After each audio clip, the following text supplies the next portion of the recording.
They say a week in politics is a long time, but a month in Cracktown-on-Sea, that's an eternity, wrapped in a mystery, served with a side of chips. Welcome back to Detective Diaries, the podcast where real-world investigative tradecraft meets the kind of detective absurdity you couldn't write if you tried. It all started when the coastal air of Essex grew thick with something heavier than sea salt. Scandals. Nigel Garage, leader of the Deform UK and freshly minted Member of Parliament for Cracktown, abruptly threw his hands up and resigned, forcing an immediate by-election for August the 13th. Order! Order! The public story? He called it a referendum between the people of Cracktown and the Westminster elite. But my client, an anonymous figure in a very sharp, expensive suit, knew the real story. It wasn't about the Parliamentary Commissioner for Standards. It was about an item that had vanished from Deform UK's temporary campaign headquarters. A standard, battered, metal petty cash tin that somehow contained £5 million in undeclared crypto bearer bonds, courtesy of a billionaire donor. That's where I came in. I had to find the cash box before the ballot boxes were opened. My investigation led me straight to Cracktown Pier. I didn't have to look hard to find my prime suspect. He was standing near the edge, pint of bitter in one hand, a cigarette in the other, wearing a tweed jacket that looked like it had survived 3 different political party mergers. Nigel Garage himself. I closed the distance, adjusting my hidden lapel mic. Mr. Garage, I'm looking for a missing blue metal container, roughly 12 by 8 inches, containing enough liquidity to buy a small island, or perhaps a few thousand digital billboards. Ah, Mr. Luck, the legendary detective. Look, let me tell you something, and let me be absolutely 100% clear about this. The mainstream media, the BBC, the whole Westminster establishment, they love a conspiracy theory, don't they? They're absolutely obsessed. They want to talk about little blue boxes. I want to talk about the forgotten people of Great Britain. They're sick to the back teeth of it, Jim. With respect, sir, the Parliamentary Standards Commissioner isn't worried about the forgotten people.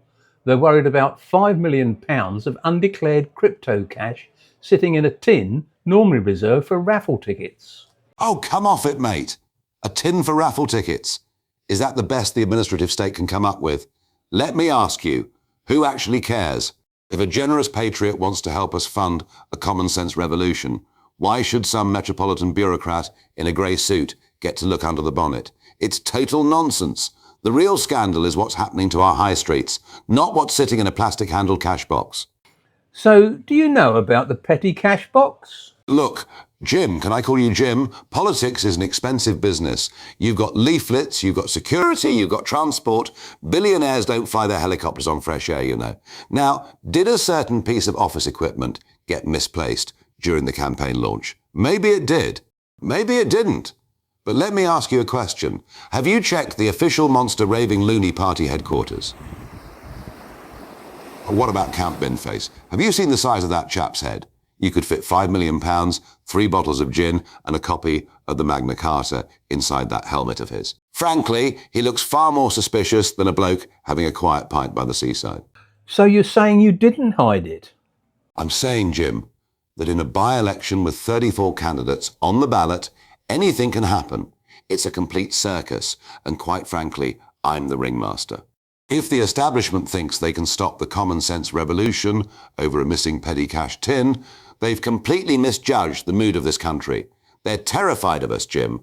Absolutely terrified. Now, if you'll excuse me, I have a pint of prawns with my name on it at the Seafood Shack, and a crowd of real voters to talk to. Up the Deform Party! He was good. Masterful deflection. By the time you realised he hadn't actually answered the question, he was already 3 miles down the seafront waving a Union Jack out of the window. But a detective doesn't look at the flags. A detective looks at the clues. Garage's tip about Count Binface was a classic red herring.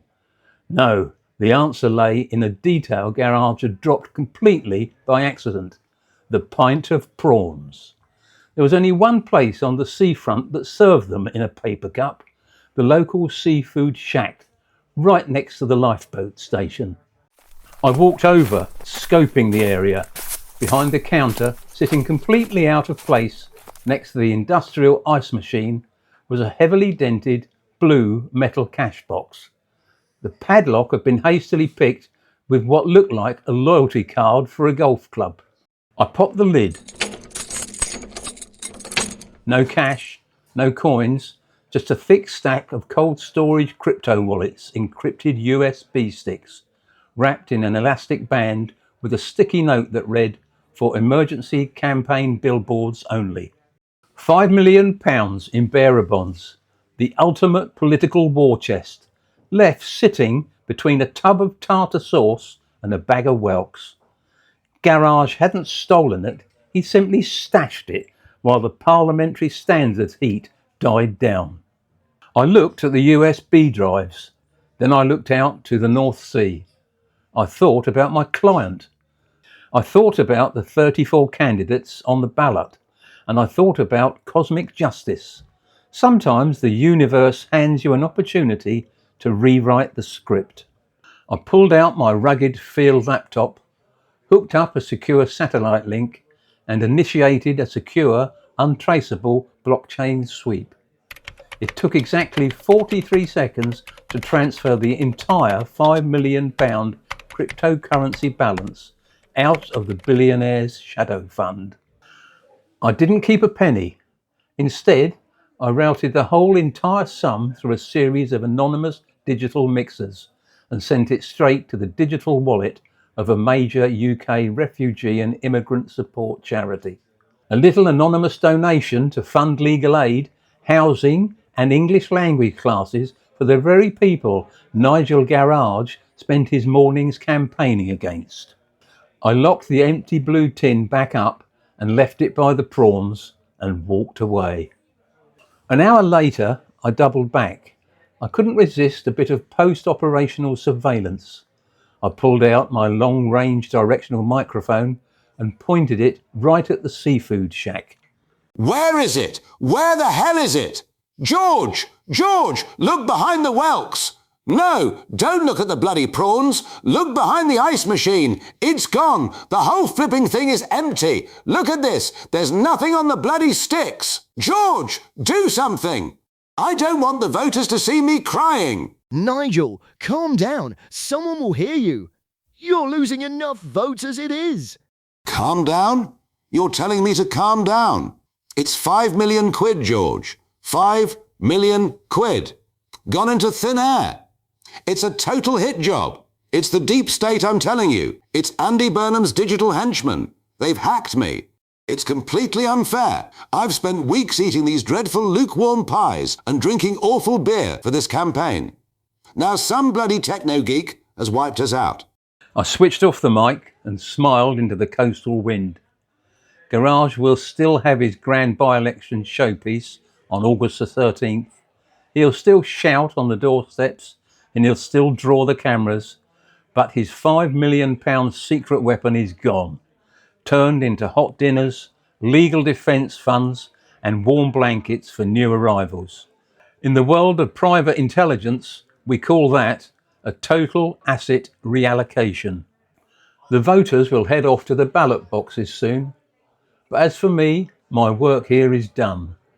As I walked off with an ice cream, I could hear Garage still remonstrating at his aide. Never mind, Nigel. There will always be another election. Or we can always start a new political party. Oh, this is the worst day of my life. My donor friend is going to absolutely murder me. What am I going to tell him? We can't even afford the digital billboards in Jaywick now. It's an absolute joke. A total disaster.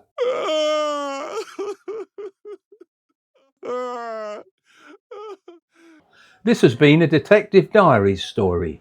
Tune next time when we investigate whether a rogue lawnmower's GPS coordinates can solve a missing burger crisis. Stay lucky out there. And please like, share and give this episode a 5-star review. And don't forget to lock your garage. Happy voting!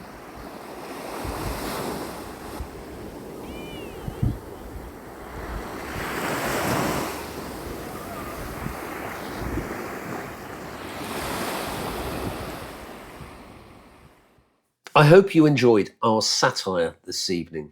Before we wrap up though, we would like to take a few seconds to say a particular thank you. We make a point of keeping this podcast advert free, so this is not an advert, just a genuine recognition. To record Detective Diaries, we've always kept locations authentic, broadcasting from many countries while on visit or in a car on surveillance or wherever we may be.